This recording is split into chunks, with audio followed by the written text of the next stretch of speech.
I am 79 years old, and I spent my best years trying to prove myself to the wrong people. That sentence feels heavier now than it would have when I was 40, or even 60.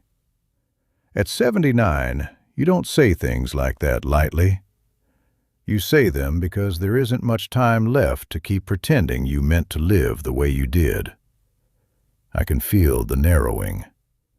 The days are shorter, not on the clock, but in my body. I wake up already tired. I move slower. Friends I grew up with are gone, or they don't remember me anymore. When I look back, there's more behind me than ahead. That changes the way you tell the truth. For most of my life, I thought I was doing the right thing. I was the first in my family to go to university. My father worked with his hands. My mother kept the house running and never complained. We didn't talk about feelings. We talked about effort, about respect, about not embarrassing the family. I grew up believing that worth was something you earned in public. When I was in my 20s, I wanted to be seen.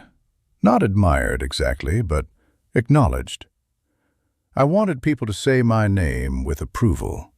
Professors, supervisors, men in suits who carried briefcases and spoke in measured tones. I didn't want to be my father, bent over, coming home with cracked hands and silence. I loved him, but I thought I could outrun that life. So I worked. I worked long hours in my 20s, longer in my 30s. I told myself it was temporary, just until I was established, just until I was secure, just until they stopped questioning whether I belonged in the room.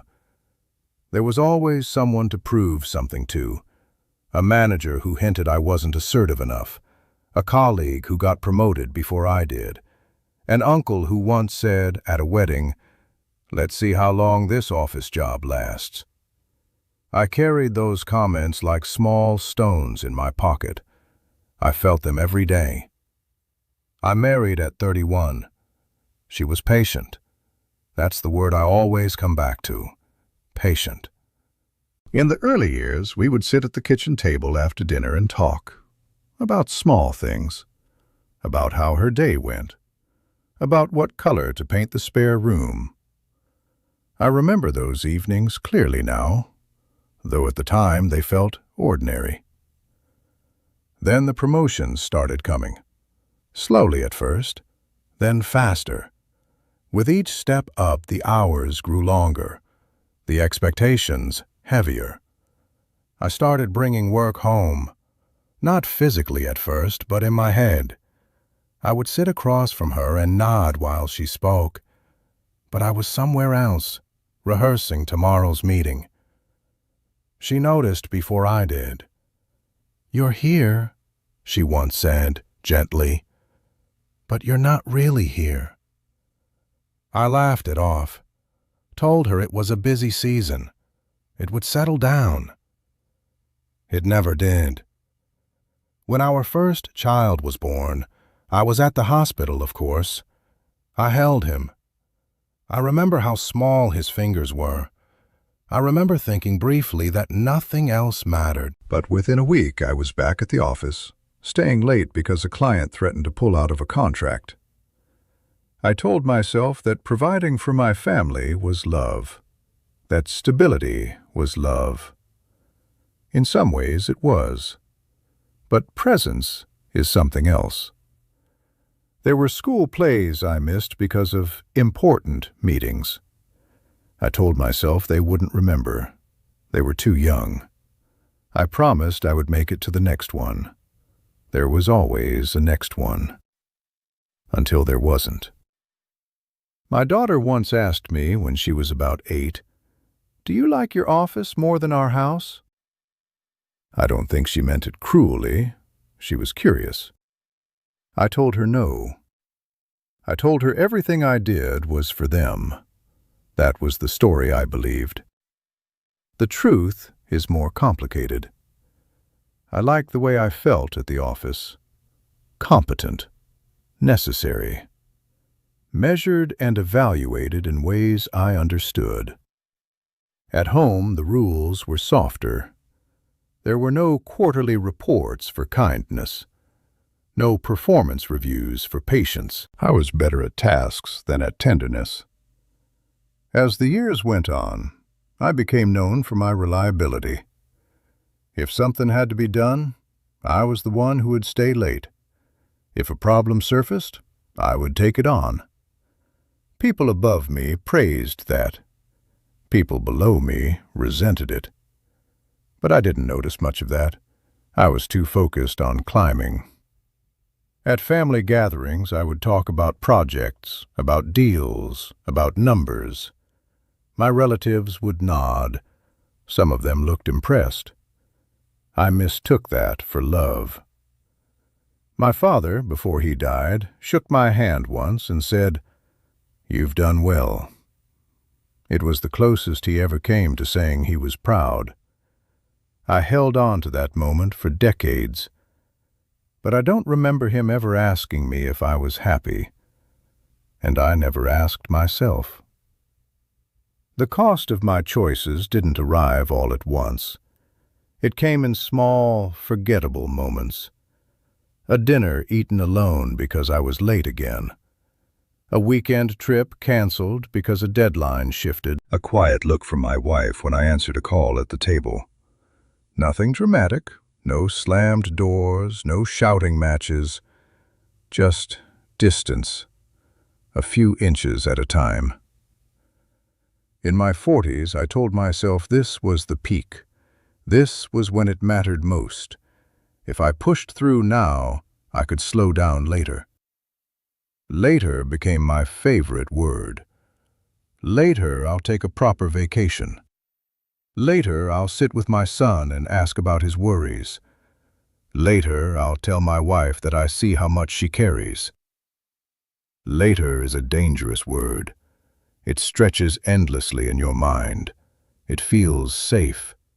There's always more of it, until there isn't. My son stopped asking me to come to his games when he was about 13. He said it was fine. He said they weren't important. He learned not to expect me. That is something I didn't understand at the time. Children adjust. They protect themselves from disappointment. They stop reaching. I interpreted his independence as strength. I was proud of him for not needing me.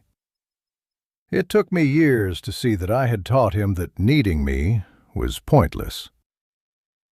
My wife grew quieter in her own way. She stopped asking when I would be home. She stopped waiting up. She built her own routines, book clubs, walks with friends. A life that did not depend on my availability. We did not fight. We coexisted. I told myself this was maturity. When I finally reached the position I had chased for years, the title felt good.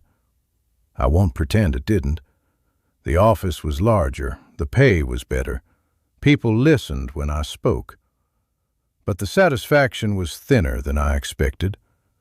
I would sit at my desk after everyone left and feel something like restlessness.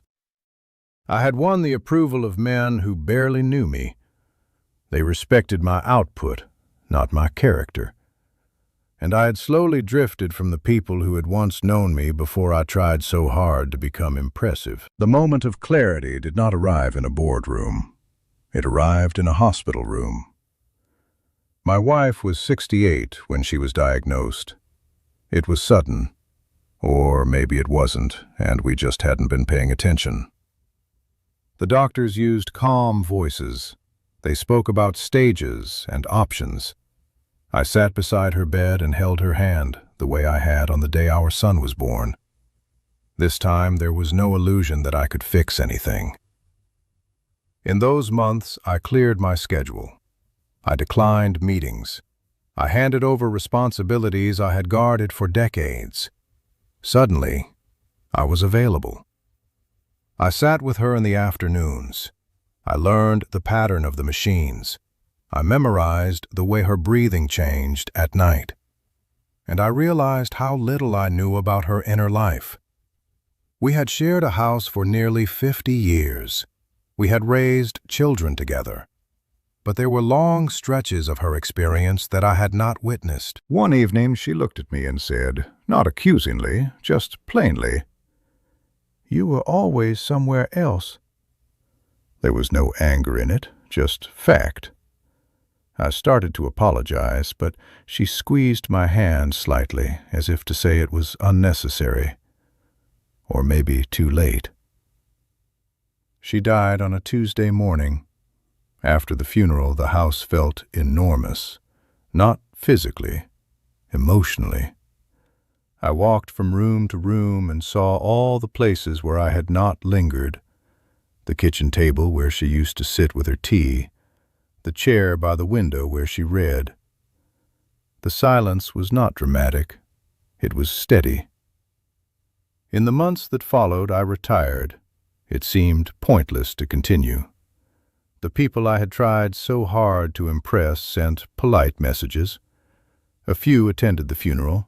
Most moved on, as they should have. Work does not mourn you for long. I began to see my life in clearer lines. I had spent decades trying to prove that I was competent, valuable, worthy. I had measured myself against colleagues, against expectations, against imagined judgments. And in doing so, I had overlooked the quiet, unmeasured parts of living. The bedtime stories I rushed through, the conversations I postponed, the simple act of sitting without checking the time. What is permanently lost is not just events. It is the texture of those years. I cannot go back and attend my daughter's recital. I cannot sit beside my younger wife at the kitchen table and truly listen. I cannot tell my son at 13 that his games mattered to me more than any meeting. Time does not negotiate. Now my children visit occasionally. They are kind, they bring groceries, they ask if I need anything. Our conversations are polite, careful. There is affection there, but it is shaped by history. I am not the center of their emotional world. I forfeited that place gradually, without noticing. When I look at old photographs, I see a man who always seemed slightly in a hurry, even at birthdays, even on vacations. My posture leaning forward, as if toward the next obligation. I thought urgency was a virtue. I thought sacrifice meant missing moments for a larger goal. What I understand now is that some sacrifices are invisible until you realize what you traded away. If you are younger and listening to this, I won't tell you what to do. That would be dishonest. You will make your own choices. You will have your own pressures, your own fears of not being enough. I only wish I had understood that not everyone you are trying to impress is worth the cost. Some of the people whose approval I chased cannot even remember my name now. Some are gone. Some retired to places far from here. And the people who would have loved me without proof were the ones I kept waiting. I don't hate my life. That's important to say. There was dignity in my work. There were real accomplishments. I did provide for my family. We were not deprived. But provision is not the same as presence. At 79, the evenings are long. I sit by the window sometimes, the same one she used to sit by. I think about the version of myself at 35, at 45, at 55. I don't despise him. He was afraid. Afraid of being insignificant, afraid of slipping back into the life he had known as a boy, afraid that if he stopped striving, he would disappear. He didn't understand that he was already enough for the people who mattered. Now my world is smaller, fewer calls, fewer demands. No one is evaluating my performance. There is a strange relief in that, and also a quiet sorrow. If I could speak to my younger self, I would not tell him to abandon ambition. I would only ask him to notice who he was neglecting while he chased applause. I would ask him to sit down more often, to let a meeting wait, to understand that being remembered kindly in your own home is a different kind of success. But I cannot speak to him. I can only sit here at 79 and tell you what it feels like to reach the end of proving and find that the audience you chose was never the one that truly mattered. There isn't much time left for me. I feel that in my bones. The days are quiet. The house is quiet. I no longer have anything to prove. I only have memories and the weight of what I overlooked. If you hear anything in my voice, let it be this. The people who love you do not need you to be impressive. They need you to be there. I learned that too late. And now, in the quiet, I sit with that truth.